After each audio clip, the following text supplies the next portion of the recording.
অদ্বৈত মতে ব্রহ্মের স্বরূপ কেমন সে বিষয়ে তোমাদের অল্প বিস্তর কিছু ধারণা হয়েছে।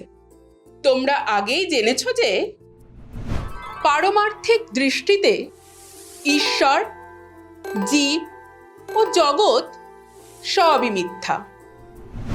জীব ব্রহ্ম ছাড়া আর কিছুই নয়। এবার আমরা জেনে নেব ব্রহ্মের সঙ্গে জীবের সম্পর্ক কিরূপ। সেই জন্য আমাদের প্রথমেই জানতে হবে জীব কি এবং পারমার্থিক দৃষ্টিতে মিথ্যা যে জীব তার উৎপত্তি কিভাবে হয়। অদ্বৈত মতে ব্রহ্মে বুদ্ধি, মন, অহংকার প্রভৃতি উপাধি আরোপিত হলে জীবের আবির্ভাব হয়। তবে জীব স্বরূপত ব্রহ্ম।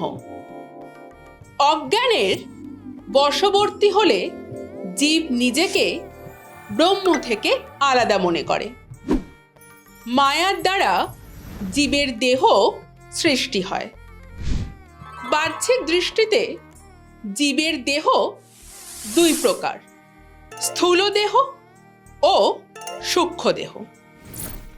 স্থূল দেহ পঞ্চ মহাভূতের সমষ্টি, সূক্ষ্ম দেহ পঞ্চ তন্মাত্রের সমষ্টি।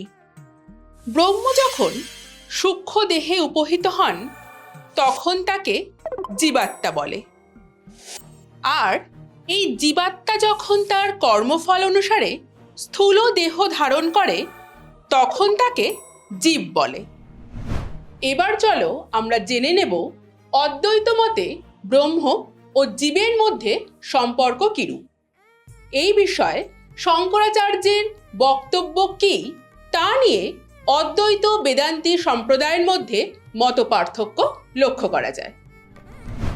এই সম্পর্কে প্রধানত দুটি মতবাদ পাওয়া যায়। একটি হলো প্রতিবিম্ববাদ এবং অপরটি হলো অবচ্ছেদবাদ। এখন চলো এই মতবাদগুলি সম্পর্কে জেনে নেওয়া যাক। প্রথমেই জানব প্রতিবিম্ববাদ সম্পর্কে। প্রতিবিম্ববাদীদের মতে জীব হলো ব্রহ্মের প্রতিবিম্ব। চলো বিষয়টি একটি উদাহরণের মাধ্যমে বুঝে নিই। দেখো, আমরা জানি যে সূর্য এক।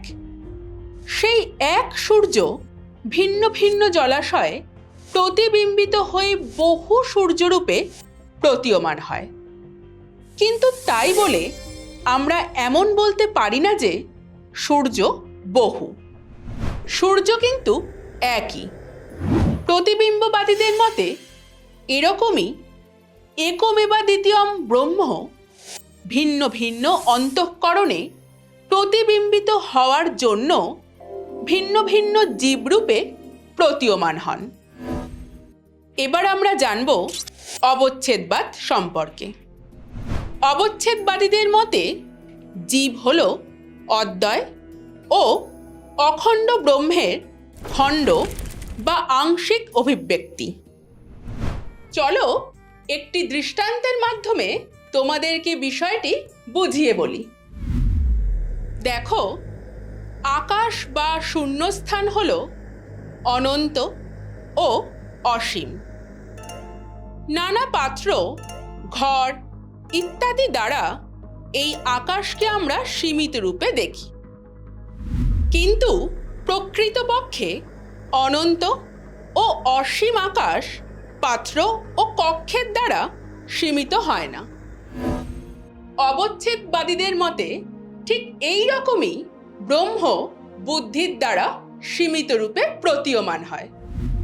কিন্তু আসলে ব্রহ্ম হল অসীম ও অনন্ত। জীব অদ্বয় বিভু ব্রহ্মের আংশিক প্রকাশ। তাহলে ব্রহ্মের সঙ্গে জীবের সম্পর্ক বিষয়ে নানা মতবাদ থেকে আমরা এটাই জানলাম যে অবিদ্যা বা মায়ার প্রভাবে জীব নিজেকে সীমিত ও ব্রহ্ম থেকে ভিন্ন বলে মনে করে, কিন্তু স্বরূপত জীব ও ব্রহ্ম অভিন্ন। তত্ত্বজ্ঞানের উদয় হলেই অবিদ্যার নাশ হয় এবং জীব নিজেই তখন ব্রহ্মস্বরূপ উপলব্ধি করে।